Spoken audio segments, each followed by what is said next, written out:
কি ব্যাপার, মাটি ঢেকে চাদর বেছানো হচ্ছে কেন? আগে রাজকুমারী আসছেন, উনি মাটিতে পা রাখতে চান না। মা, মাটি, ঘাস, রোদ এগুলোকে স্পর্শ করে দেখো, খুব ভালো লাগবে। না পিতা, কখনো না। মাটি লাগলে আমার পা নোংরা হয়ে যাবে।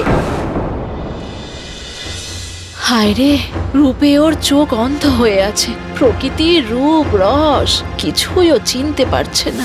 এই যদি রাজ্যের উত্তরসূরি হয়, তাহলে রাজ্যের প্রজাদের যে কি হবে। হাতিমপুর রাজ্যের রাজকুমারী কল্পনা অত্যন্ত অহংকারী। রূপের দেমাকে তার পা মাটিতে পড়ে না। দাসদাসীরা তার জন্য সারাক্ষণ তটস্থ থাকে। রাজা রানী দুজনেই এ নিয়ে খুবই চিন্তিত। আর একটু হালুয়া দেব মা? না,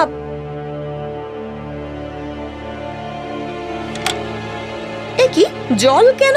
আগে রাজকুমারী হাত ধোবেন তো। বলেছি না, জলে আমার হাতের চামড়া নষ্ট হয়ে যায়। মা গো, জল ছাড়া মানুষ বাঁচে না। তুমি জলকে এভাবে অপমান করো না মা। বাজে কথা। এই, তোদের কথা কি কানে যায় না? বেরো এখান থেকে, যা।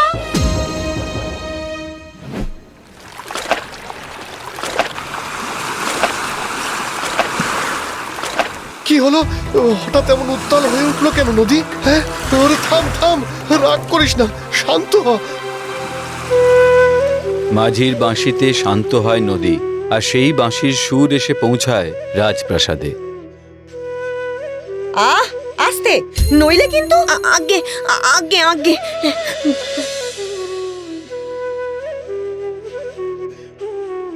বাহ, কি সুন্দর বাঁশির সুর। কে বাজায়? আগে মাঝি। ডেকে নিয়ে আয় তাকে, আমি বাঁশি শুনবো। আগে যা, এক্ষুনি যা।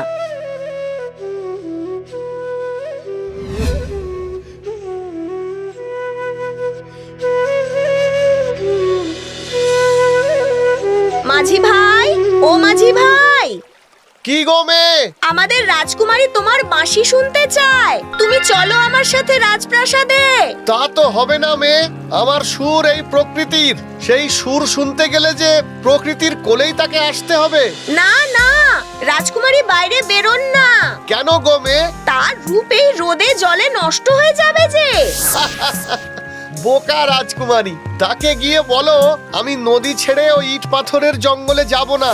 বাঁশি শুনতে হলে তাকে এখানেই আসতে হবে। হ্যাঁ, সর্বনাশ, কি হবে এবার? হ্যাঁ,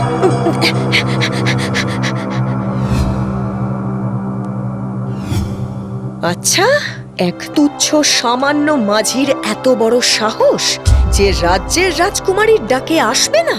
দাসী, তুই যা, বল প্রচুর অর্থ দেব আমি। হ্যাঁ হ্যাঁ হ্যাঁ, অর্থের লোভে দেখবি ঠিক আসবে, দৌড়ে দৌড়ে আসবে। যা যা, গিয়ে বল। কিন্তু অহংকারী রাজকন্যা জানতো মাঝির কোনো কিছুতেই তার লোভ নেই। এই প্রকৃতির সৌন্দর্য তার কাছে অনেক দামি সম্পদ। আহা, কি সুন্দর সুর। কি গো মেয়ে, তোমাদের রাজকুমারী কি বললো? রাজকুমারী বলল তোমাকে অনেক ধনরত্ন দেবে, তুমি চলো। প্রকৃতির এই বিপুল সম্পদ ছেড়ে আমি যাব তোমাদের রাজকুমারীর কাছে সম্পদ আনতে? যাও যাও, ফিরে যাও তুমি। আমি এখন নৌকো বেয়ে যাব ওই দুধপুলি গ্রামে। যাই গো।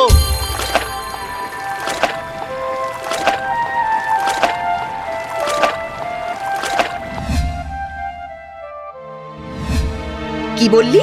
প্রকৃতির সম্পদ? আর সেই সম্পদের জন্য সে রাজপ্রাসাদের ধন সম্পদ তুচ্ছ করে চলে গেল? বেশ। পিতা, পিতা। কি হয়েছে মা? পিতা, আপনি ওই নদীর ধারে যে বাঁশিওয়ালা মাঝি আছে তাকে ধরে নিয়ে আসুন। কেন মা, সে কি অন্যায় করেছে? সে আমার ডাক অস্বীকার করেছে।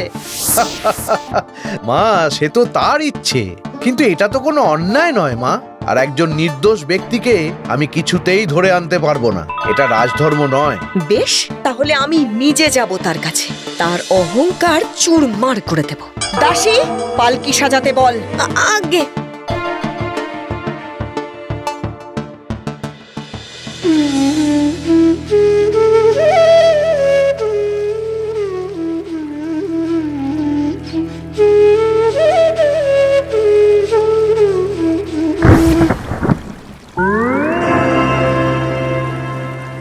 গো মেয়ে, মাটিতে পা দাও। মাটিতে ঘাসে পা পড়লে যে কত আরাম, না রাখলে বুঝবে কি করে? তুমি বোধহয় জানো না আমি কে। উনি আমাদের রাজকুমারী। ও, রাজকুমারী মানে সেই মেয়ে যে বারবার আমাকে এই প্রকৃতির বুক থেকে ওই ইটকাঠের জঙ্গলে নিয়ে যেতে চেয়েছিল। তোমার তো খুব স্পর্ধা, সামান্য মাঝি হয়ে রাজকুমারীর ডাককে অবহেলা করছো। মাঝি বলেই তো এই প্রকৃতিতে বাঁচি। জানো কত রকমের জল হয়? জলের আবার ধরন কি? সে তো ওই একই রকম। না, নদীর জল, পুকুরের জল বা বৃষ্টির জল সব আলাদা আলাদা। ও তুমি বুঝবে না, চলি গো। কি বলে গেল? আমি বুঝবো না? আমি রাজকুমারী হয়ে জল চিনবো না? এত সাহস! জলের রং, মাটির গন্ধ এসব চিনতে হলে তার কাছে আসতে হয়। চলি গো রাজকুমারী। আমিও দেখবো কত রকমের জল হয়। বলতো দেখি কোনটা কোন জল? এটা পুকুরের জল, এটা নদীর জল, এটা বৃষ্টির জল, আর এটা থাম থাম, কোনো পার্থক্য নেই। ওই মাঝি মিথ্যে বলেছে। না রাজকুমারী, ও মিথ্যে বলেনি। আমি দেখেছি নদীর জলের রং আর পুকুরের জলের রং আলাদা। চুপ কর তুই। আমি কালই কালই তোমার কাছে যাব জল চিনতে, যাবই।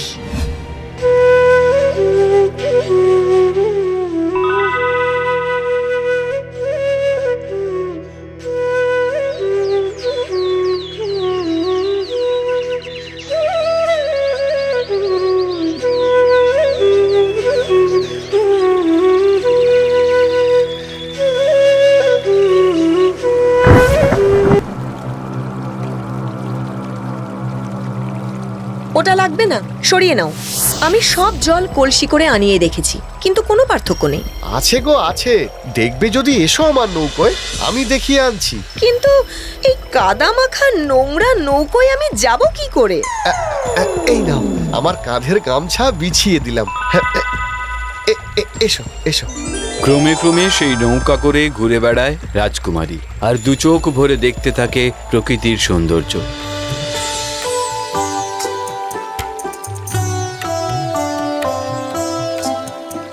আচ্ছা, তুমি আমায় যে পাহাড়ের গল্প বলো, সেই পাহাড় কেমন দেখতে? খুব সুন্দর। পাহাড় দেখতে না খুব ইচ্ছে করছে জানো। বেশ তো, নিয়ে যাব একদিন। না, একদিন নয়, আজই। না না, আজ নয়। দেখো মেঘ করেছে, ঝড় উঠতে পারে। উঠুক, তুমি তো আছো। চলো না, চলো। না না, শোনো, কাল না হয়। আজ আজ আজই।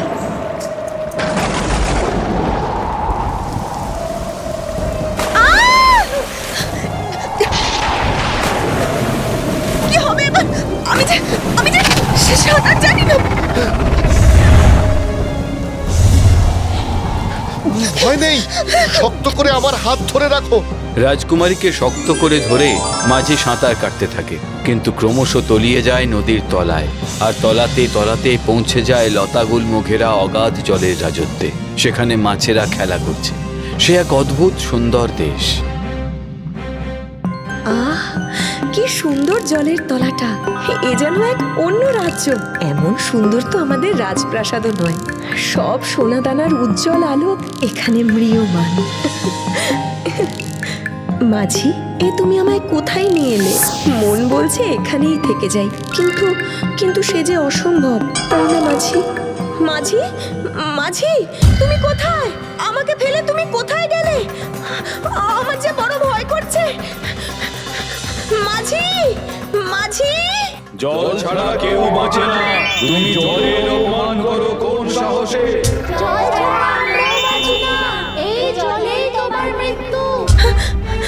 আমি ভুল করেছি, আমাকে তোমরা ক্ষমা করো।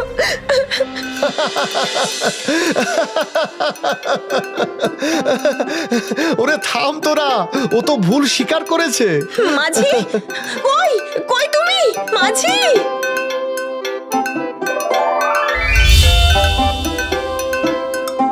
এ কি মাঝি, তুমি মানে রাজপোশাক? আমি এই জলের রাজা, নৌকো নিয়ে জলের উপর মাঝে মাঝেই ঘুরে বেড়াই। তোমার চিন্তা নেই, তুমি যাও, কেউ তোমার কিচ্ছু করবে না। ওই মাছ তোমায় পৌঁছে দেবে। তবে মনে রেখো, আর কখনো জলের অপমান করো না। না না না, আমি তোমাকে ছেড়ে কোথাও যাব না। তুমি আমায় বিবাহ করো মাঝি, তুমি আমায় বিবাহ করো। কিন্তু আমি তো জলে থাকি। বেশ, তাহলে আমিও এখানেই থাকবো তোমার সাথে। বেশ, তাহলে তো তোমার পিতার অনুমতি লাগবে। বেশ তো, তাহলে চলো। বেশ, চলো তাহলে।